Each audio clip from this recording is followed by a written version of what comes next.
Thank you so much for everybody who is on the panel and who is ready to discuss AI and the impact of AI. And really, this conversation is all about how we can just have a healthy conversation around this topic, because there are people who loves it, want to embrace it, want to use it for their business and marketing. And then there's people on the other side who don't want to use it, who thinks it's ruining their business, or, it's not their thing, which is totally fine. I mean, there's ways to coexist with both of them.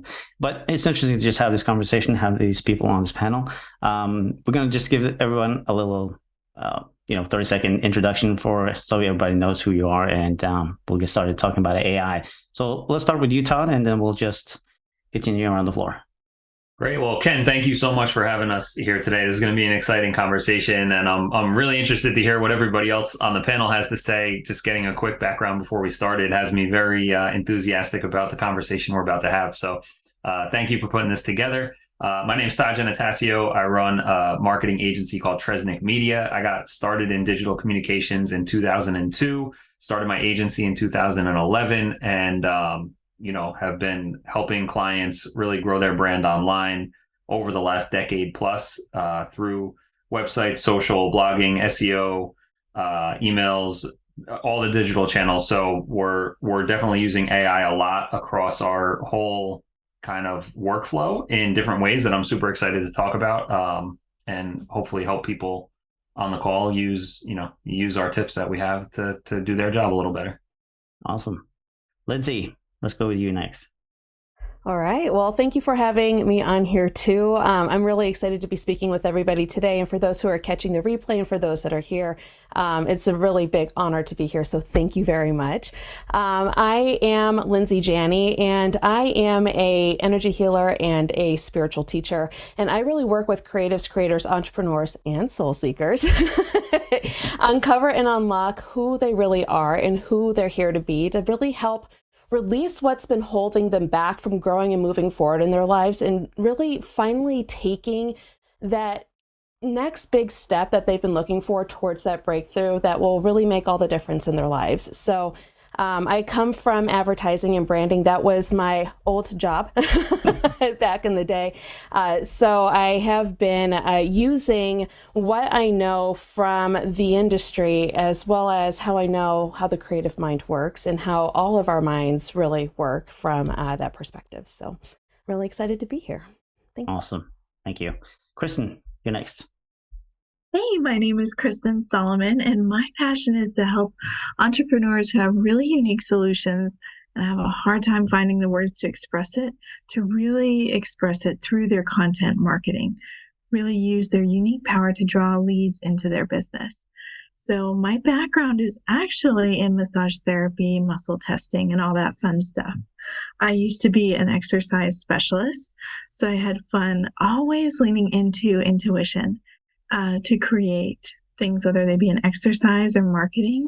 And that is now part of what I help entrepreneurs do with their content marketing. Awesome. Thank you. And then Anna.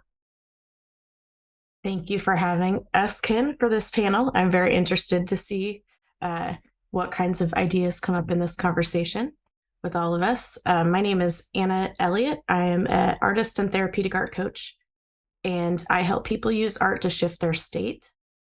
And one of the reasons that I started painting 7 years ago was because of a variety of life events that were happening all at once. And so I used it to de-stress, to process grief from my mom, caretaking my mom when she had brain cancer and then when she passed. And so I help people do that today. And I'm really interested in this conversation in terms of how we can still keep using our creative muscle while still using technology. In my prior career, I was in oil and gas for over a decade, and then some other engineering as well. So as a development engineer, I'm used to using new technology, and I used to troubleshoot models that involved coding. So I am somewhat familiar with that. So I think this is going to be a really interesting conversation. Awesome. Thank you so much. Yeah, like you can see, we have a broad panel, from spiritual healing or teaching to, marketing experts, copywriters, art coach. I mean, this is gold. in my opinion, because that means we'll get a healthy discussion around this topic. Why don't we talk a little bit about, what AI is in your opinion, and what kind of platforms are we seeing today? I mean, there's tons of ways to use AI as it is today already. So who wants to get started with that? I mean, I'll Sure. hop in. No one's going to say, raise their hand. We've been using AI for a really long time, right? And so it's not anything that is like really foreign to us. Like it comes down to like watching Netflix, to shopping on Amazon, or working with, I'm afraid to say SIRI because like I don't want my computer to start talking back to me right now, but but you know what I'm talking about, right? And it's one of the, like, all the way from like how our technology autocorrects, like when we're, spelling something, by intention or not intentionally, right? Down to really, it's like, it's embedded in our lives already.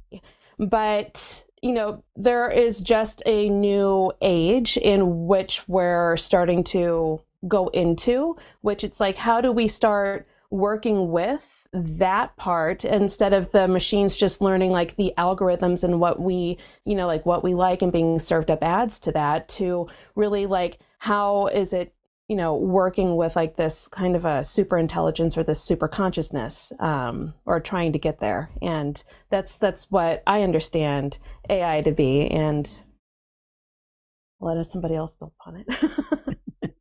Yeah. Go ahead, Todd. Yeah, I think those are all great examples of where it's already in our lives and has been for so long, and people don't really think about it because it's so like ubiquitous, right? Like it just it's like you flip the light switch and the light goes on. You don't think about how electricity works; it just happens, right? And those are all great cases of that. I think, when I think about AI tools, like obviously ChatGPT is what has exploded this onto like the mainstream conversation as like a very direct, like here's an AI tool that anybody can use type of thing. And really like it comes down to something that can somewhat think for itself. Like I think a lot of times, like when chatbots and messenger bots first came out a couple of years ago, people were talking about like how that was AI, but it really was not. It's just, it was conditional logic, right? It's just a series of if this, then that statements.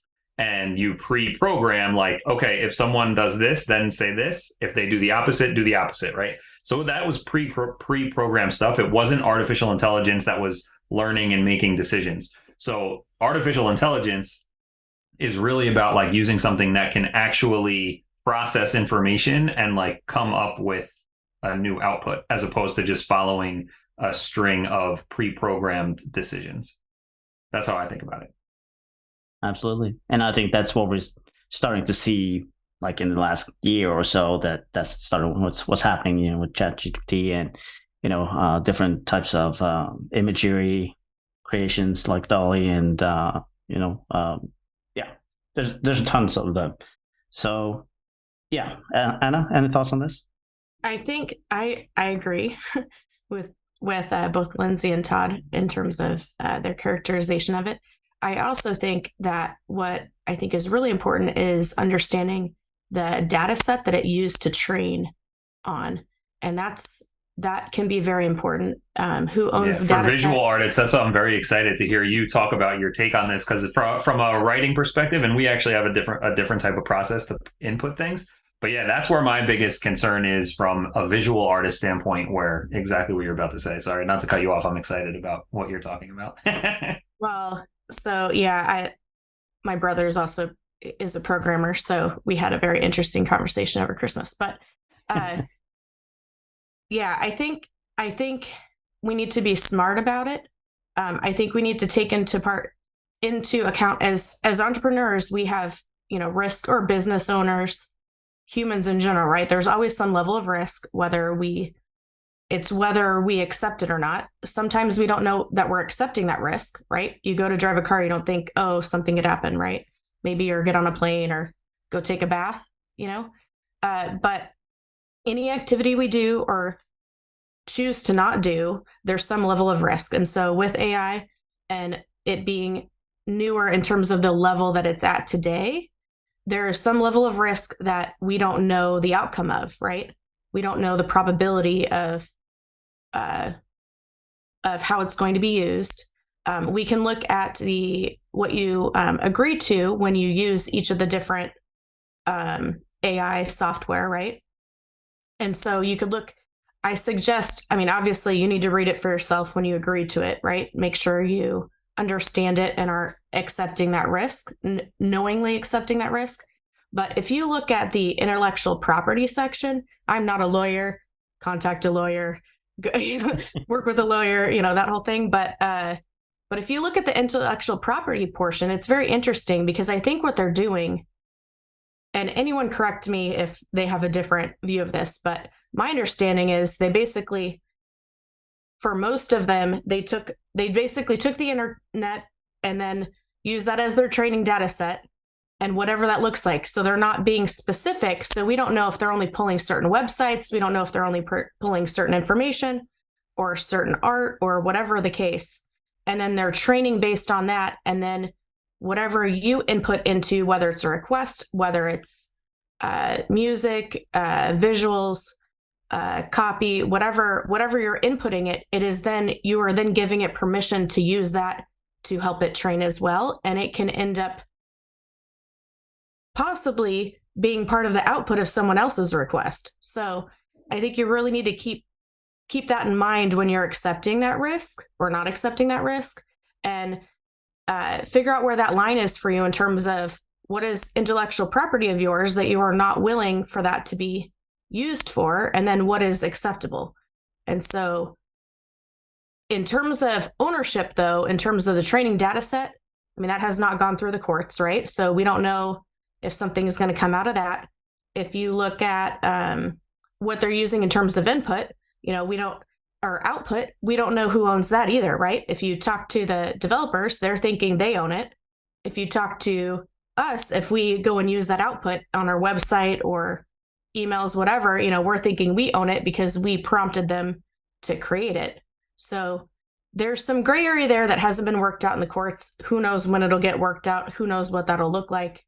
A lot of these companies have a boatload of money, so they could probably hire really good lawyers. So keep that in mind. Would anyone else like to chime in on that aspect? I'd love to. I really appreciate this approach because I hadn't thought about it like that deeply. The way that I've seen people respond to it is like fear. So especially like for copywriters, it's like, I'm obsolete. And I'm like, no, you're not. No, you're not. So there's just this big aspect of like, oh man, this is really cool. I can have, like, some people are the of like, kind of like being in grade school. You have an assignment. It's the night of creating your content, and you don't know what you're going to create. So you're going to have this tool that just spits it out for you. And that is like so cool. But it's not meant to be used that way. Like, you can use it that way, but it may not get you the results that you really, really wanted. More whereas as a tool, like even just in writing my own website, I was like, man, I didn't have like a friend to like go back and forth. And so I played with it a bit, and I was like, okay, so how do I, like, let me see this. And it was really fun to play with because it was about perception. Like, there were some things that it came up with that I was like, oh goodness, no, that is not me. We're not going to use this. Or then they would come up with a phrase or like a word, and I'm like, I like that word, but I'm not going to, or a phrase, but here's how I say it. So this is like where the whole power of like being an entrepreneur, you have a really unique aspect on how you serve the world, on how you deliver your zone of genius, that I don't believe that AI can duplicate. Yeah, I'd be interested, Lindsay, in your take on this also, because I find that when it comes to creating content, there's also something funny about, even if the same words came out of a computer or versus a person, there's an energy behind it that a conscious being of a human will have that creates a resonance and frequency that an AI generated piece of content, even with the same words technically being the same, doesn't have that same resonance and frequency. And so I'd love to hear your take on that, if you've thought about that perspective. It is why I'm here today. So I have a whole I have an appreciation for. So I'm not in either or right here. I'm an and. But there is a really big, I think, caution that I think we all need to throw to the wind. And you take from this what you need, right? Like, but from my perspective and working with what the soul knows, the fact that there is something out there that people are interacting with, trying to get answers from, to run their business, to get copy from, that's all going to start sounding the same. You'll start to see the Chat GPT copy or the language patterns. And yes, language patterns are important.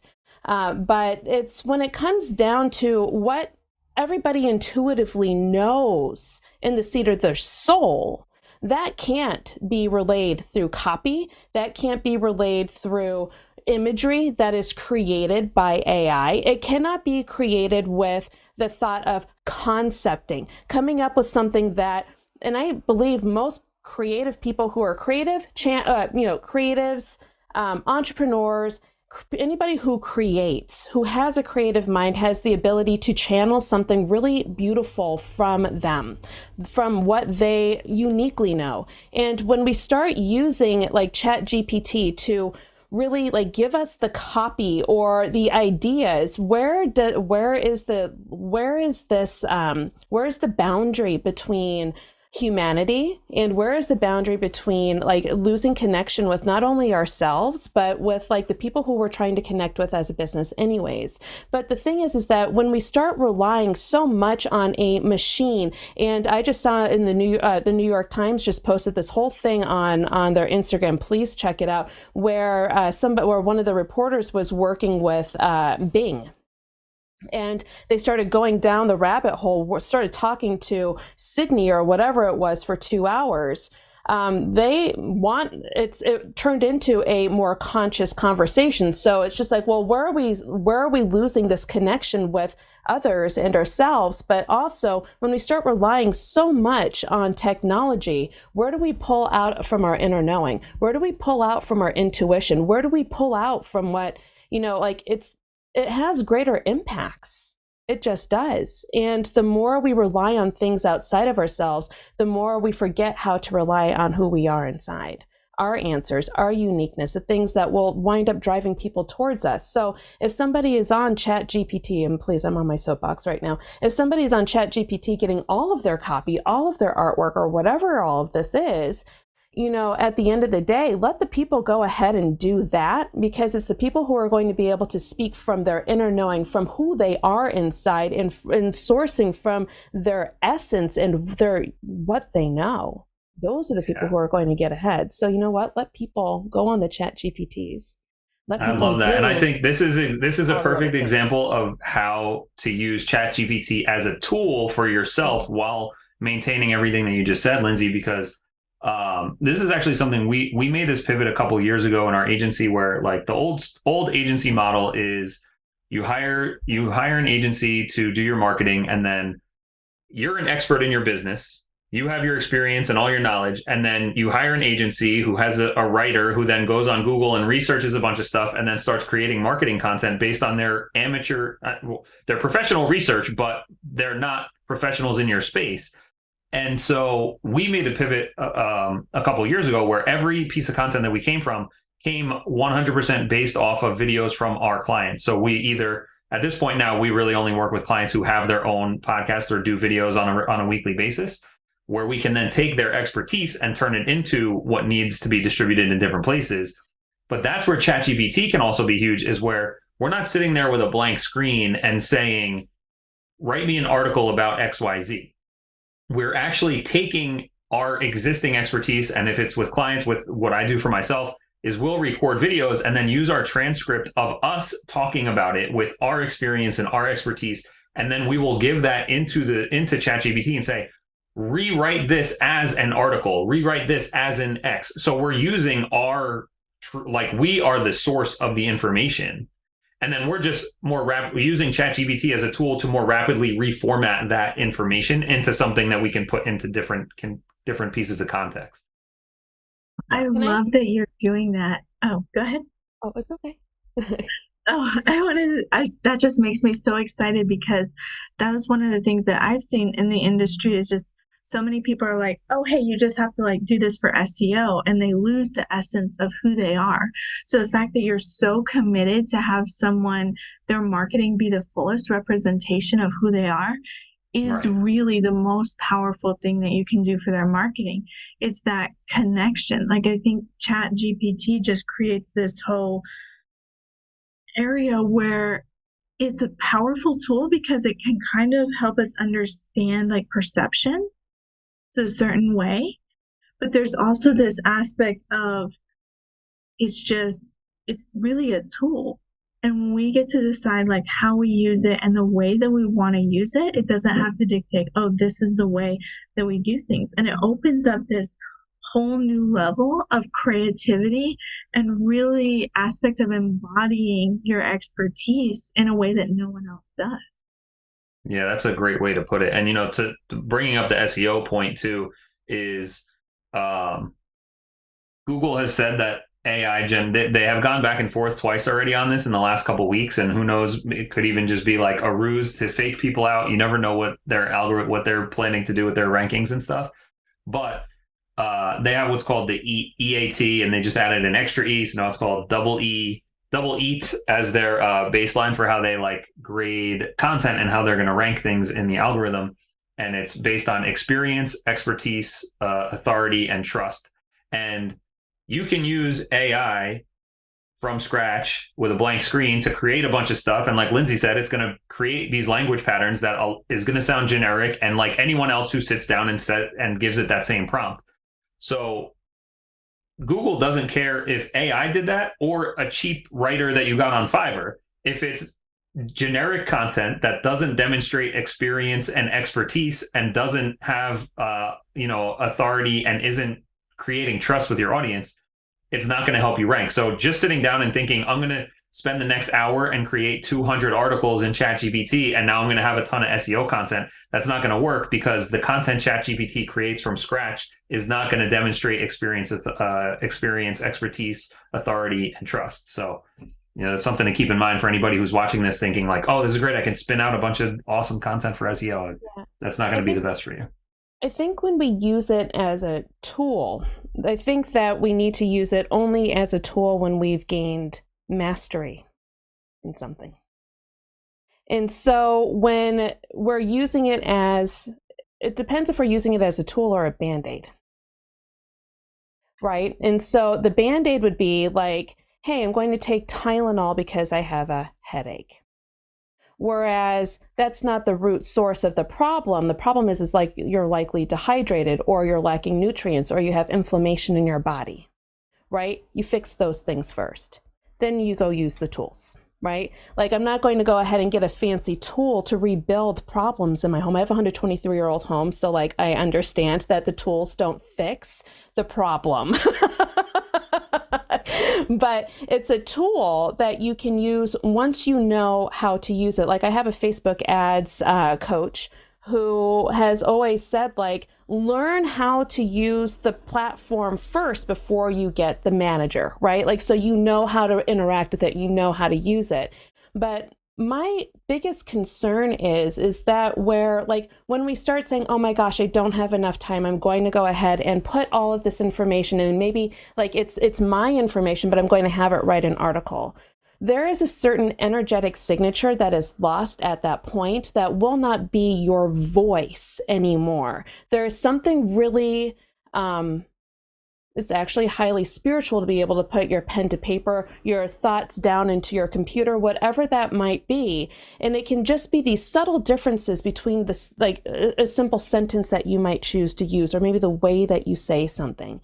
And when we don't have certain things mastered, we just like lean on things as crutches, right? Like if we don't have a team, oh, well, I'm going to have Chat GPT like come up with all these ideas for me, or like source like what my people need to know, or like my audience needs to know. But meanwhile, where is this connection, and where are we not connecting, where we don't know what they need to know, right? Like Get out there, go do something, go and be the face of your business and go and talk to people. This is what we're losing. We're losing this real human connection every single time that we go ahead and like let ChatGPT do one thing for us, right? We're leaking our energy. Sorry, I thought I had my notifications off, but that's my husband and he's allowed to come off on focus. So see, again, AI. But at the end of the day, it's, how do we go ahead and really embody these things that we're like, how do we keep our power and our energy? Because every single time we're like, oh, we'll just let ChatGPT use it, or,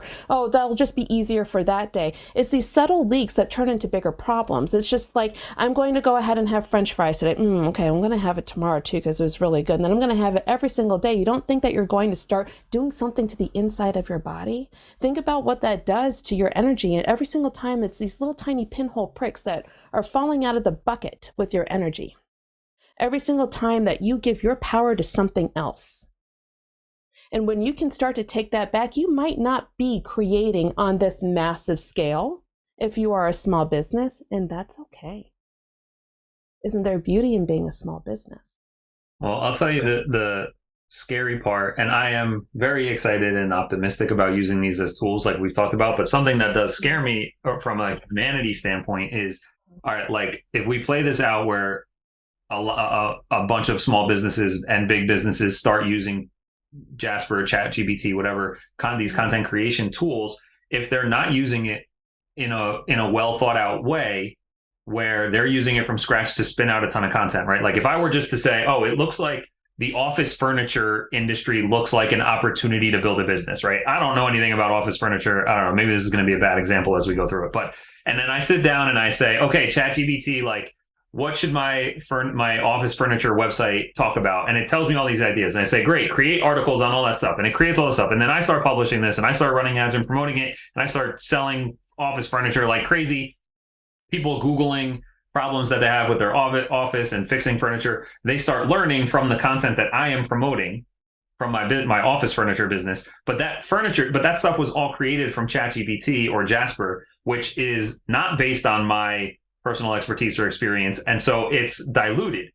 And so then people start learning from this content that goes out into the world. And then those people use it to then they're working off of the copy of a copy. And then it becomes the copy of a copy of a copy. And like, where does that leave us? In who knows if it happens very quickly or in a long time, but it puts us in this place where everything everyone has learned is from the copy of a copy of a copy that was never even based on anything with true essence. And actually, when you sign up for ChatGPT, I don't know if Jasper has this also, but you check off a box that says something along the lines of like, everything that comes out of this, like it could be right or wrong, but everything will sound plausible. And so it's up to you as the person using it to use it ethically and properly and to fact check everything there, like, and make sure that it's accurate and not harmful and all that kind of stuff before you start putting it out to the world. And that's why I think using it as a tool that can craft what we have versus using it from scratch to start doing things and putting things out that like, who knows what the implications could be as it just becomes more and more diluted every time it happens. And just to kind of go back to what Lindsay said too, but the energy that you put behind everything that you create. I mean, if you go into ChatGPT and you haven't used it before and you start, putting in prompts and doing all the stuff, you can easily get really disappointed with the output because it doesn't catch your voice. It's not you. And you sit there, read through this, and it's really generic, like we all talked about. And suddenly you're sitting there like, oh, wow, this doesn't sound like me. And then suddenly that just takes all the air out of you. And suddenly you're not so excited about all the things that you initially started talking about. So there's but it'll learn and it'll use the stuff from his company to help train it on. So it'll get better in terms of the results that you get later. Or worse, depending on how you look at it. Yeah. Depending on who's feeding it, who knows what, right? Right. But the bigger issue, I think, is a two-parter. So there's the disconnect that Lindsay was talking about, right? That is the reason why I do what I do, because people are so disconnected from all the things that happen. They don't know what they're thinking and feeling, and they need to paint to figure it out. And that's because this is what is happening, right? And so when people aren't writing, when they're not actually using their brain, specifically their creative muscle, it's not that you don't have the ability to be creative, but the times that you really need it, that muscle is not developed, right? And so we need to still be using that every day. And if you rely on ChatGPT to write everything, if you rely on it to come up with ideas for you, initially, you are not using that muscle, and that mastery, you're going to see that divide, right? You'll see the people that use it instead of accessing their own creativity, their quality will go down. And then the people that continue to do what they were doing, but maybe use it to enhance what they're doing, maybe the automation portion or whatever, their mastery will continue to go up. And that divide is just going to keep going potentially. So it's kind of like that movie from Adam Sandler, like a bunch of years ago, like 2006, I think it was called Click. And he like got this magical remote, and he could like fast forward through like annoying parts of his life or whatever. But the remote was like, I forget, this was a long time ago, but it was like the remote started to pick up on his habits and patterns and would automatically fast forward. And like all of a sudden, like he like closed his eyes and he was like 65 years old and he was divorced and miserable and his kids hated him because he like fast forwarded through everything and he wasn't engaging in his life on a daily basis. Anna, like you're talking about, like being there and present in the moment and living your life and doing these things. And I think it will show up a lot, especially with the coaching industry. It'll show up a lot in client experience, because it even happens in right now is you'll have someone who's like a really great marketer. And Lindsay, I'm excited to hear what you have to say about this, and Ken too, especially with the launching side, is you can have people who are really awesome marketers, but then you go into your program and you're like, oh my goodness, like where's the you who did your marketing? I want you to teach me, like that sort of a thing. And I think that will really show up in the industry with the use of it and how people choose to use it as well. But Lindsay and Ken, I'm excited to hear what y'all think of this. I'll let Ken go first. Well, I think just, we're coming from a generation where, business was personal and, it's all about the human connection. And I think what could potentially be a little bit scary is for those people who are growing up with the AI. I mean, we're just starting out with this. Obviously, probably is going to get better, but at the same time, they will probably rely more on that than we do, because we built the mastery, we built the knowledge, we've gone through the crap of things that we have to in order to get better. But for those who are growing up now, they might actually get started with the AI, and not get the knowing and the mastery that they actually need. So that could be potentially, a little bit scary to see how that plays out. What's also scary on that line too is for I'm 38. So the younger generation of people who, even like people in my generation, like we're all getting much more comfortable texting versus actually being on the phone, right? Like I answer the phone for like my wife, my parents, and my kids' school. That's it, right? Like God forbid anybody ring the doorbell, right? Right, yeah. Like and like everybody just wants to text everyone, and even like people who send audio messages, AI. Like now, all of a sudden, if we're doing that, and a company is using a ChatGPT type tool on the back of a chatbot, it feels like you're texting with a person, and it's actually AI that knows how to nudge human behavior in different ways. And so it feels like, I text my friends and this is how I communicate. And as you're growing up, and that's what you're used to when you're texting, and you feel like on your end, it's no different than having a human on the other side of the phone texting, but it's actually a like highly trained, human persuasion expert who is automatically nudging you in a direction based on what if you're on a website to buy office furniture or something, like whatever it is. And then what's even scarier too is like the videos, like these AI videos. There was one of like Joe Rogan. Someone made it as like, I guess it was like half a joke, but they were running ads. They made a video of Joe Rogan.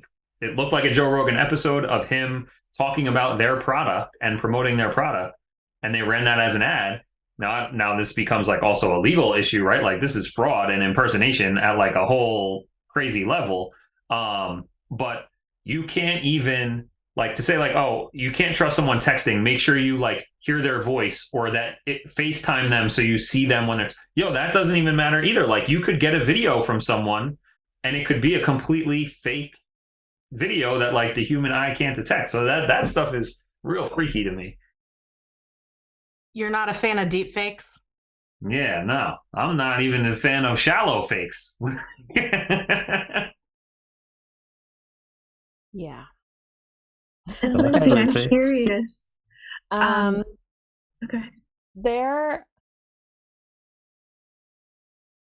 I'm going to take this probably in a slightly different direction for a second. My daughter is 6 years old. She is young. Me She's too. impressionable, right? 6-year-olds are beautiful. There is something really beautiful about their sense of being able to explore, and just this knowing. They're like, no, mommy, I've got this. I asked if she wanted to get signed up for a dance class. She goes, no, mommy, I know all the dance moves. Her inner knowing, her self-confidence. I am also, what I didn't say, I'm also a clinical hypnotherapist. I work a lot with the subconscious mind. When we start relying on things outside of ourselves, and when we start looking at our energy, we're actually repatterning neural pathways in our minds. And so like when, Anna was talking about, like how like we're not using the creative side of our brains, like what is the implication for this? We are no longer able to problem solve. We are then searching for answers that are being fed to us versus the things that are meant to be shared. I work with creatives because I truly believe that it's the creative mind that is going to help change this world. And the more that we can think, because logic hasn't worked so far. It's the creative mind that's going to help us move so far out of whatever the hell we're in right now. And it's going to take a collective of these creative minds. And the more that we rely on things that are not creative, that are being fed to us, we don't even know, like Todd mentioned, that whether it's true or not, we don't know if it's true, but we're still accepting it as truth because it comes from the internet. It comes from intelligence. It comes from the things that are being fed to us. If you start to think that, you start to think about hypnotic language and the things that people use to help guide, politics, world events, all of these things, and how some people can totally believe one thing and then another set can totally believe another. It's all based upon what we have grown up knowing. It's based upon our belief systems between what we have developed between the ages of around 2 and 7 years old. And that really creates our perception of how we believe the world works. And that is what it is. And we continue to be fed these things. But if we are now developing these new neural pathways saying that we don't know what we know, then we are getting taken out of our creative minds that are going to help change the world, because every single creative person has the ability to heal somebody else. I truly, truly believe this. And this is why I work with people like this, because it is, art is healing, creativity is healing, your voice is healing, your energy is healing. And it's when we are pulled so far outside of our knowing. My daughter comes to me and she knows everything. And that energetic being of who she is the most beautiful light. She is a healing light. Children are healing because they are not already fed these things. But it's when, my daughter comes back from school because she's been beaten up. She's been beaten up and bullied. And it's because people want her attention. Because she is such a light. It's the people who are reenacting things on video games and on AI and these other things, being like, it's okay to hit another person to get their attention. It's okay to do these things. It's not okay. And so if we think that, it's just okay to do this, I'm not against AI. I use it. I use, these systems to help me manage my clients, because I want to make sure that I am showing up on time and that I can get them information a little bit faster. But where I am drawing the line is where I let another intelligence tell me what I need to think, tell me what I need to say. Because at the end of the day, when all of us right now start relying on something outside of us, we're then teaching our children to do so. And you know what then is going to start happening? They're going to start losing that human connection. And we've already seen this with, schools being closed down for for a year or more, and kids not interacting with each other. My child's getting beaten up at 6 years old. That's not normal. That's not normal. And so if we think that there are bigger implications for this, think that another 6-year-old could do this to another 6-year-old. Think about what can happen to another 40-year-old doing this to another 40-year-old. That's petrifying. And so it's not just about business. It's about how we as creatives, creators, and entrepreneurs can really use what we know and put it back into the world to really help create a better place, one where we spark creativity, one where we get people excited, one where we're deeply in our fulfillment. Because when we start leaking all of our, I don't know, or questioning ourselves or doubting ourselves and putting ourselves into these models to write our copy, to do these things for us, then we really start to question ourselves. We become disconnected from who we are. We become depressed, we become anxious, and then we're wondering like, why is my business not working? My energy is on a default that is so low where you're only going to attract the frequency and resonance that you are resonating at. So unless you can get yourself into the creative mind to live from a place of love and this enlightenment and this joy and this deep-seated purpose, you're only going to attract what you are. You cannot attract anything else. It is a universal law. So when we start looking at how can we raise our vibration, it is literally stop leaking your energy. How can I take my power back? How can I bring it back into myself? How can I bring it back to what my soul knows, to my essence and my being? Why am I here? Don't live out these karmic lessons if you don't need to. And I think that's it. Sorry. Yeah, go ahead, Ken. Just going to mention, something Caroline mentioned in the chat here that, kids are already starting to use AI to write reports and stuff like that within the school system. And, how are we learning them to get creative, be creative with all the stuff that you're creating? I mean, where does this end? So yeah, I think in those cases, it's like similar to, thinking about it, like in the school, it's similar to like using a calculator or something like that. I mean, I graduated high school and college before like a lot of the technology was really a big deal, but like now it's okay. In your whole life, you're going to be able to use your phone to figure things out. So the tests are different now in school. It's not like you can't research during the test. It's like, it's like adapting education to be like, all right, well, most of your work in your life is going to be a group project, or you're going to work with your colleagues, like in figuring out ways to do that. So it's like, I've heard of, they referenced the New York Times article, which there's probably like 1,000 of them at this point about these topics. But I've also heard of like professors where they say, like, bring your laptop, use ChatGPT to do this, and here's like it's a new assignment, and it's it's how, like, learning how to use tools properly. And it's like, we're not going to tell you not to use ChatGPT to write your paper because it's a great tool to help you, but you have to do it this certain way, or this is how you can use it, or that kind of thing. I'd also love to hear, like, to circle back into like what Lindsay was saying about like creative energy and like being the essence of who we are. And in the same way of like, used to be like taking pictures and developing film, and now we have digital cameras, right? Or digital phone cameras, like we're next level. But like, Anna, like, what's your take on using AI as the creative tool, right? Like it can be definitely like super fun for people. I haven't really dabbled in the like creating imagery type of stuff, but for the people who were, pen and paper or paintbrush and canvas, like, can they sit down and play around and be creative in the AI tools to create these types of things and like still use those types of muscles? I'd love to hear your take on that. Potentially. I mean, obviously I'm coming from the aspect of I have not used it for art because ethically I disagree with it at this point. But I think you have to be careful about the mindset you have going into it. And I think you have to be careful about the creativity that you're giving the tool to then train on, right? Because when you sign that agreement or whatever, there's that intellectual property aspect that you've now given to it. So I think you could potentially use it to use some of your creative muscle, but there's all different ways that we can be creative, right? So are you going to use it in all these different ways? Are you going to still do pen and paper? I mean, there are things that are happening in the brain that are different when you actually do it physically than when you're doing it on a computer.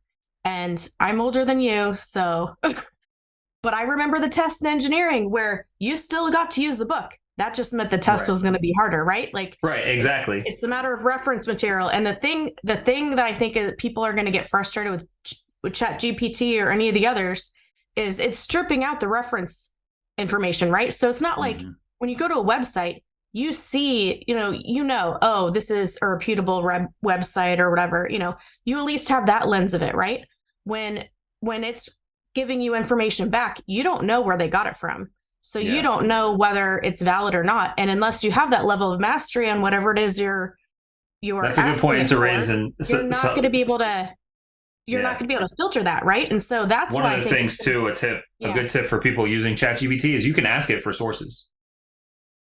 So when you ask it for stuff, you could say cite your sources, and then so that can give which at this point I haven't really seen a lot of people talk about. But to your point, like you don't know where it's coming from.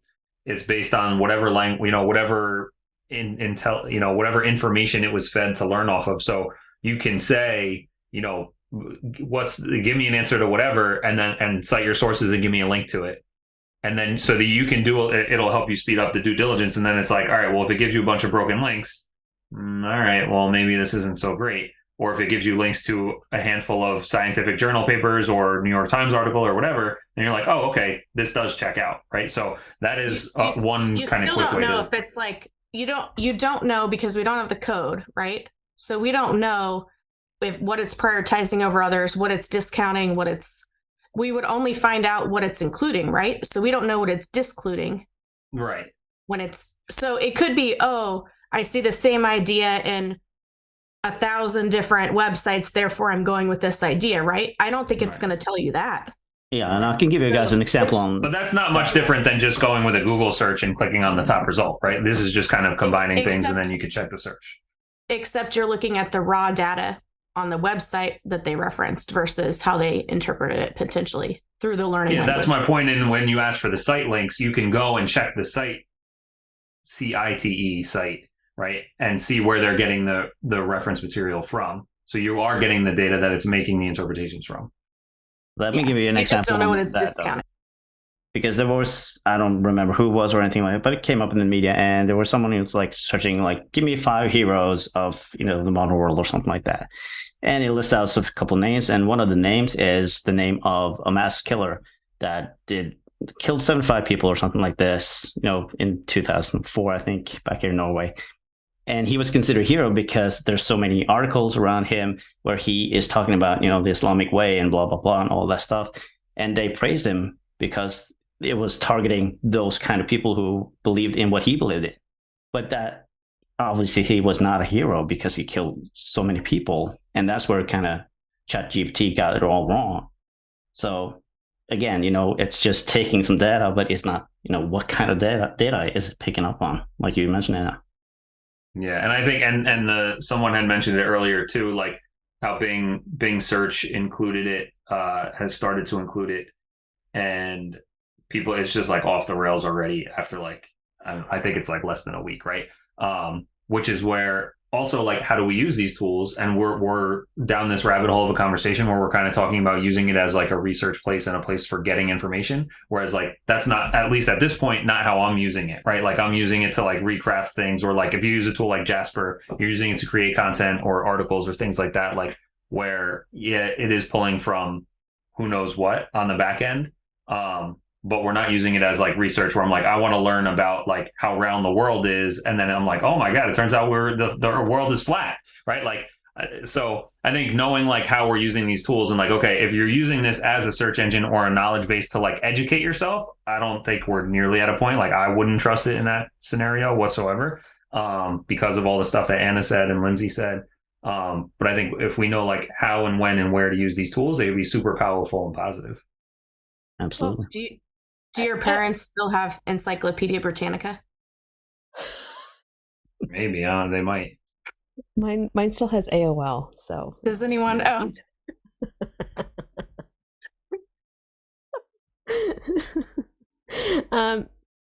kind of going along like with like for research and stuff like that too. When I working with some of the most brilliant creative minds probably in this world, it was really beautiful to see how they got away from their desk to do the research. They got away from their desk to be inspired. They would go to the Museum of Modern Art, or they would go sit in Central Park, or they would go to a party, right? They would live their life. They would live life. And that's where they would get their inspiration from. So from a marketing standpoint, when we're looking at standout marketing and these beautiful concepts, and it's the concept of creative between the visual and the verbal, that is a really beautiful, when you can marry the two together, it's really when magic happens, because the subconscious mind works on visuals, right? And so when we start working on the visuals and what that looks like, and then how then it is voiced, right? That is something that I don't think any artificial intelligence will ever be able to give somebody. It can give somebody a spark of inspiration, but if somebody is lacking inspiration, go out, go do something, go live your life. Yeah. Just, I think we're also looking at anyways, right? Yeah. And we've been talking about it. I think all of us are in the small business world, and probably most of the people attending here. But then like we also look at like the grander scale of like amazing solutions that it provides is like, think about like crunching big data and large amounts of like technical insights that need to be processed rapidly and create solutions. Like if we're talking about someone like a farmer who's growing crops using organic and sustainable weed killers in order to make sure that our food is healthier and not using chemicals, the word's escaping me, but bad chemicals that mess up our food. But they have an irrigation system in their farm that's collecting data on like, where do things need to be properly irrigated? Where should weed killers get dispersed into here, and like flying it out, and like having an AI system that's able to process all that huge raw data in real time and then deploy solutions to keep our crops safer. Like, those are things that like humans are just like not able to do at a fast enough pace or at a large enough pace in those types of scenarios. So like thinking about like the amazing things that AI will be able to help humanity with also is like, there's great things out there. So I forget whoever said in the beginning, but when you invent something new, there's pros and cons. Like you invent planes, you invent plane crashes, right? Like it's like, how do we live and work in a way where we're, I would rather look at the world as hopeful and optimistic and positive and feel good about it. And then okay, here's a bunch of negative things that we need to be aware of. And like, how can we not avoid them? Because just like putting our head in the sand is not going to help the situation going, right? Like we just ignore it and other people are going to take it. But like, how do we know what to do to mitigate those risks and like maximize the positive side of things? Yeah. And that's where I think farmers' data comes into play, because individual farmers may not want other people to have that information. There's actually some these systems right now with Monsanto about that. Yeah, but like an individual farmer, like when you have an enclosed system that's not necessarily connected out to the internet or going out anywhere, it's just an internal system on your farm, right? Like, and you're a farmer who needs to kill the weeds 4 miles down on your farm, and you need, instead of driving around up and down and doing all that stuff, like now you can have a system that's monitoring that and helping you make decisions faster. Yes. I think that there's obviously like a place for everything, right? Like it's not this or that. It can help. And then also it's who is behind the programming of what is safe too, right? It's like there is still that human element, that's something that determines what is safe. And our safety standards are sometimes different than other places. And, we have GMOs and all this. Who's setting the parameters? Yeah, we have poison on our shelves, and like where they don't even sell it in Europe, right? So it's like one of those things where it's just like, what is governing all of this stuff behind the AI too, right? And so it's really like, it gets into like this whole big thing, like, who's behind it? Like, who's the Wizard of Oz, right?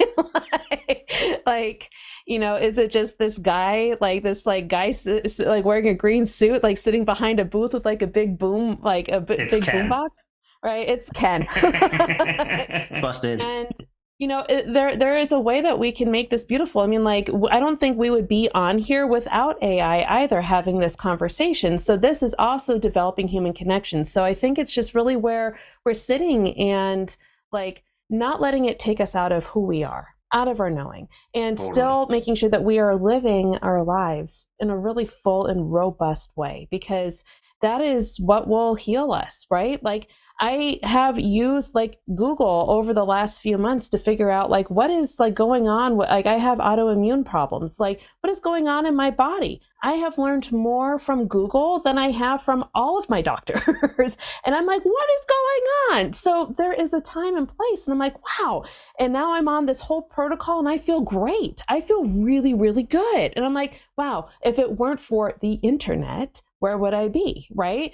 And so I think that there is just this really beautiful balance, right? It's like the balance of what the ecosystem with the earth, right? Like, we need to make sure that we protect it, but we can also make sure that we use it too. Like, we're here to do both.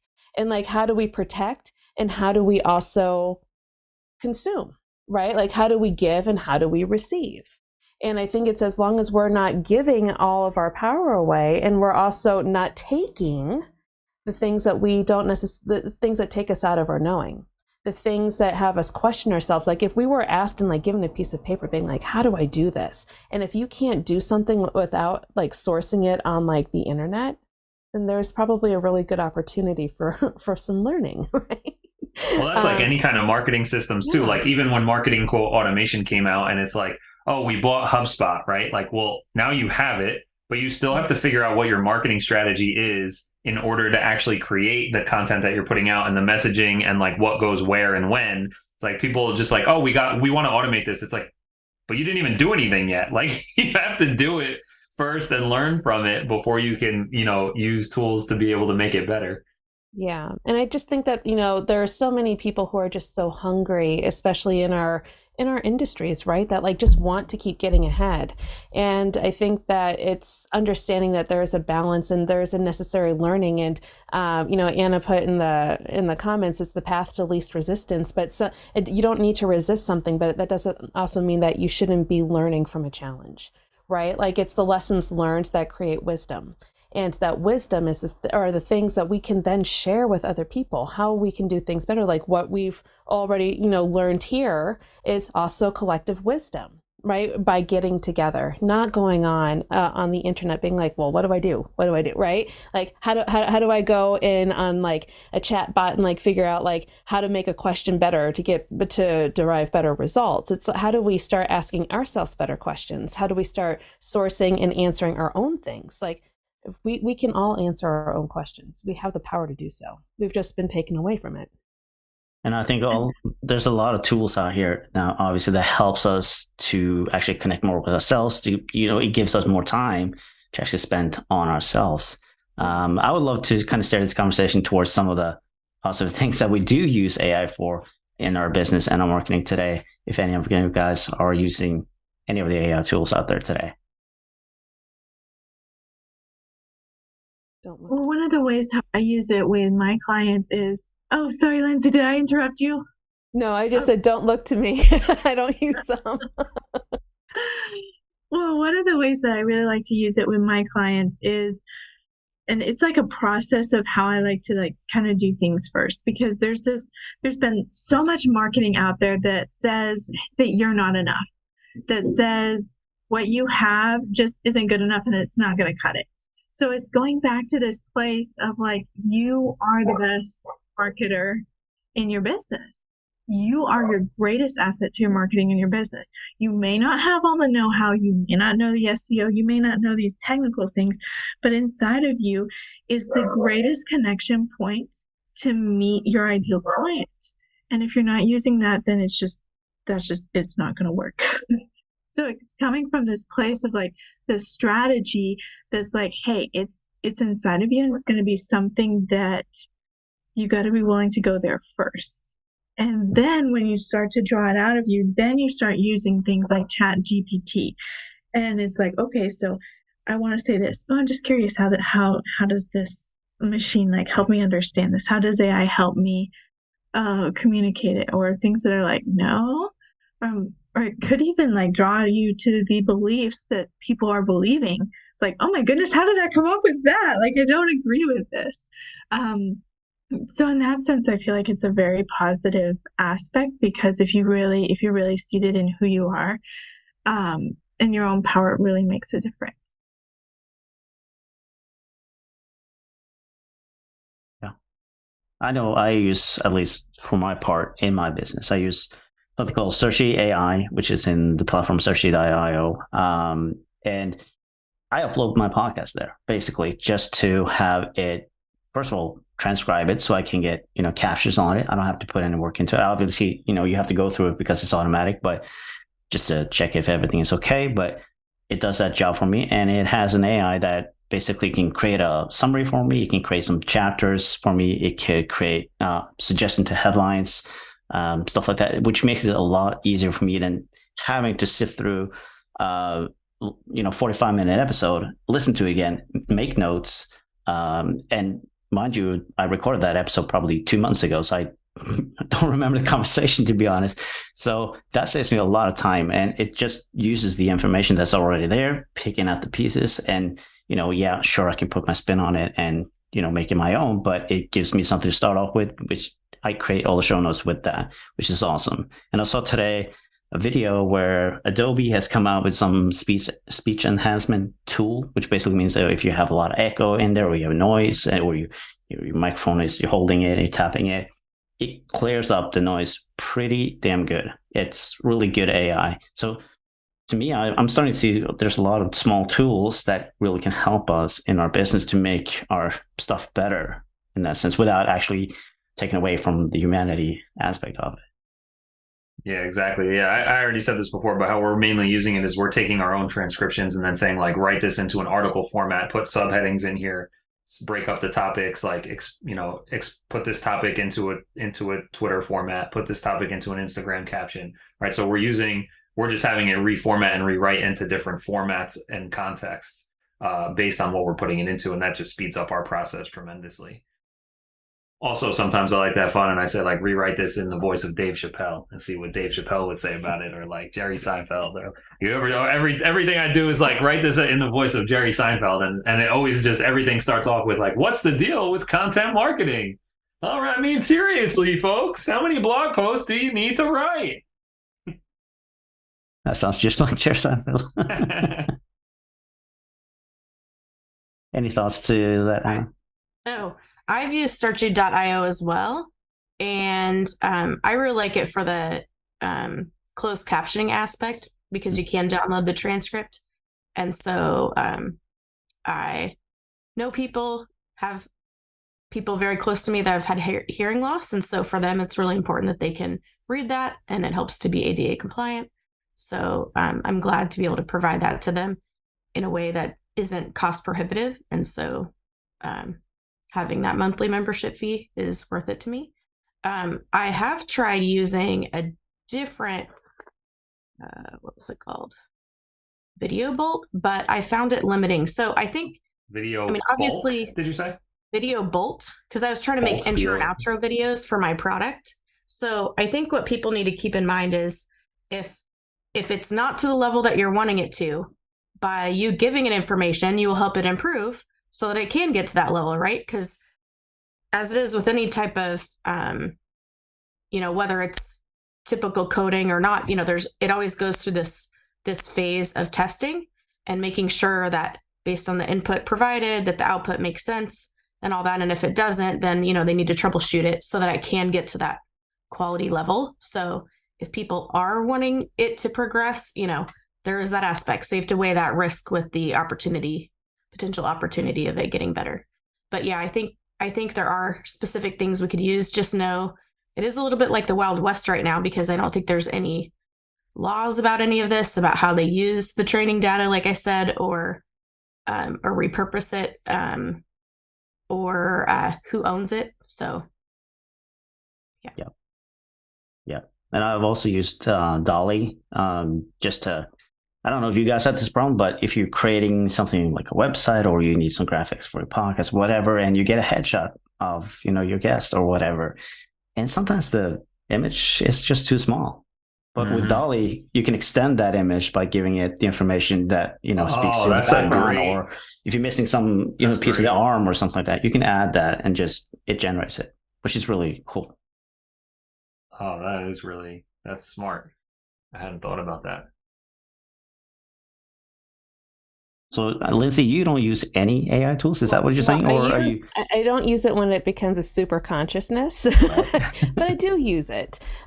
So with the Adobe programs, I think that they're fantastic. So with Premiere Pro, for instance, when I'm editing videos, I'm able to, like Anna was saying, I make mine ADA compliant and I make sure that I have subtitles. And I think that that's a really beautiful thing. On any story that I post on Facebook, I will have the closed captioning because I think it's a really important thing for people who are either hearing impaired or, have it on silent. I think that those are really great things. Do they always pick up my voice and what I am, like the actual words? No. So you go back through and you make sure and you edit it, right? To make sure that what you intend is always there. So from that perspective, I use it. And this is where I think that it becomes a really great tool because I already know what I'm saying. It is something that helps enhance, right? And like you were saying with, with sounds or like working with like the different like background noises and stuff like that. Yes, like that cuts it out. It's fantastic. I also use Spotify. Like, let's talk about music streaming for a second, right? Like, I like that it knows the types of music that I like, so I don't have to listen to things that I don't. Like, it's nice, right? So there are things that, yes, it can help. Like, it helps with like online banking, fraud protection. Love it. Go do more of it, right? I mean, like, so there is AI all over the place, but it's just when it's just taking us away from who we are. That's just where I draw the line. And I think that anything that can help support who we are is a really wonderful thing. Like if you're getting served up a meditation, go do it. Like, great. Like that can help your mind, right? Or if you're being served up something that like asks you really good questions or thought-provoking questions, answer them. That's great. And there's like, we use Google Maps all the time. Like, how do I get from one place to another anymore? I don't know. Like, I'm not pulling out a big map because it's dangerous. Have you seen the people who drive in New York and New Jersey? If you don't live here, then like, that all eyes on the road are very important. So it's, it's these types of things, like even tools in surgery and being able to get into something like microscopically, like these are really important things. Do I know how to perform surgery? No, I don't. But would I let somebody who's manning behind it go in and actually help my body? Yes, I would. So there's a time and place for everything. And I think that, as long as we don't let it become a mind and act like a human that we are interacting with. I think that that's really where, we need to think about. That's huge. Yeah. To not treat it like a human that we're interacting with. Right. Yeah. Like if you have a question, go ahead and ask somebody a question, right? Like what's more engaging, getting on your stories on Instagram and being like, hey, like, what do you guys think about this? You get real-time feedback. And if you don't hear something, you get crickets, right? Like if it's really not resonating, you're not getting anything. But if you go on to Chat GPT or these other forms that are becoming the minds, you might be told something that you don't need. And you might go down rabbit holes that you were never intended to go down. Yeah, that's like Anna said, you have to protect yourself again because you don't know where it's coming from or what it's including or not including. Yeah, and that's information from anywhere, right? Like, and I think that when we lose that human component, we just, we forget, like, do we trust this or is it just being given to us so it must be true, right? Like when we remember that commercial, like. Well, this was a while ago, a couple years ago, but it was like the girl, it was like a whole parody of internet cliches and she just was like believing everything. And then she's like, oh, I have to go. I have a date with my boyfriend who's a French model. And it was like this like ugly guy who walked over and he's just like, bonjour. And he's like, but like his profile said French model. I was like, they need to bring that back now. Right. I mean, like, as people who are able to sense, like, we can sense when something's just not right. Right. But when we're sitting and relying on a computer all the time or relying on this, intelligence, it's just like, well, how do I know it's not right? And so use it to help you. Just don't use it to lose connection. And if there's a way for you to gain connection with yourself, use it. because I know that there are some ways that you can also use ChatGPT. Don't use it in lieu of a doctor, but use it in like as a tool for you to ask better questions with your doctor. Hey, I saw this. Is this something that I might have? Or is this something that I should be considering, right? Like, hey, I feel this way. What could be the cause of this? I mean, like, don't go on WebMD because that could also be a problem too, right? Like you're self-diagnosing, but at least you're being able to ask better questions, right? And if it helps you ask a better question, great. Because you only know to the level of what you know, right? You don't know what else to ask. So use it as a tool to go deeper, to go further, but then also draw the line of where it takes you from who you are, what you're able to put out there, the beauty that who you are and the imperfection of who you are. Because nobody likes somebody that's perfect and spitting out all the right answers that you get from an intelligence. Be a little messy. It's fun. Does anybody know, speaking of spitting out the answers, I know that there was someone who was going to court. I believe it was like a traffic violation or something, and he was going to use, I want to say it was ChatGPT, but it could have been something else, as his attorney, and he was going to have it there, and it was going to, the inputs were going to be, whatever was going on, and he was going to use that as the answers. I don't know when that was happening though. From the looks of your faces, I don't think you guys know if it happened yet. Yeah, I don't, Kristen. That's what I was going to ask if anyone knows how it turned out. I don't know if it happened yet. Now I need to go search for it. That does make you wonder though, because Section 230, that whole like validating information law, I don't know that is applicable to that. So if it does give him wrong information, or if he loses the trial, could he win a lawsuit against the owners of ChatGPT? I think the thing I saw, he signed something about it, but it was also like a $75 parking ticket or so. Like it was not anything like substantial that he was really going to be in trouble for. Like it really was more of like a, let's see how this goes. Yeah. I'm curious though. Do you guys feel like that we're like on this line of Blockbuster, Netflix, music industry, Spotify, where either you embrace it or you're just gonna fall off, kind of a thing?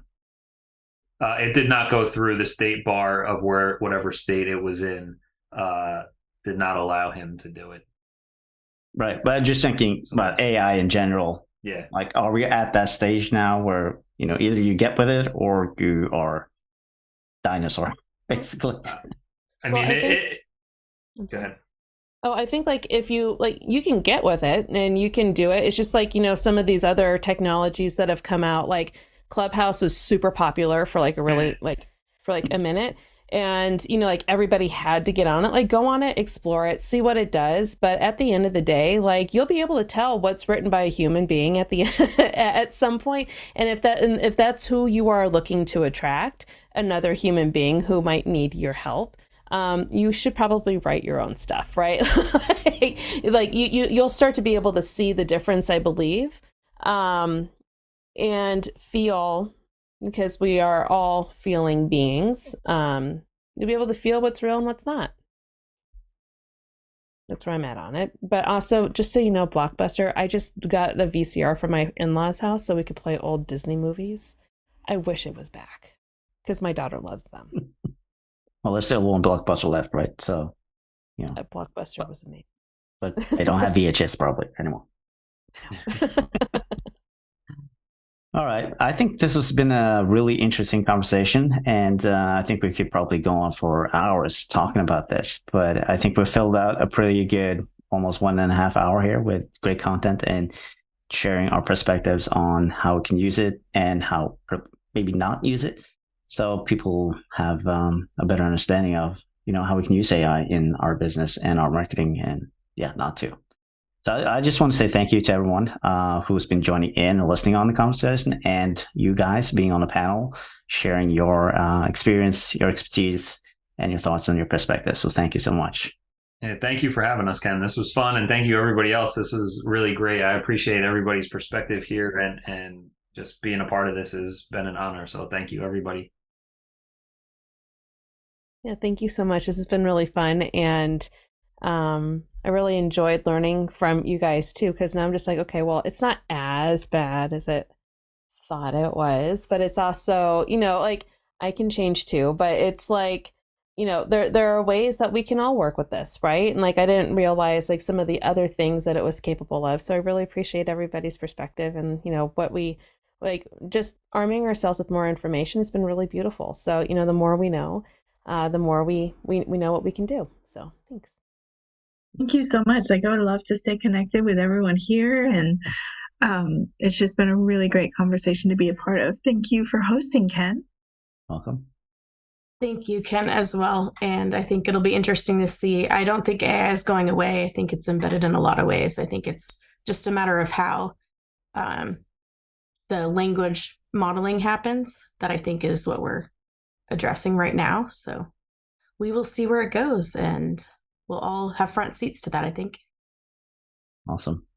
Well, thank you, everyone. And I'll make sure everybody gets to replay. And like I said, I will be sharing this on the podcast, YouTube, wherever it is. And you guys are going to get a chance to share it with your audience as well, if you would like to do that as well. So thank you, everyone. Take care.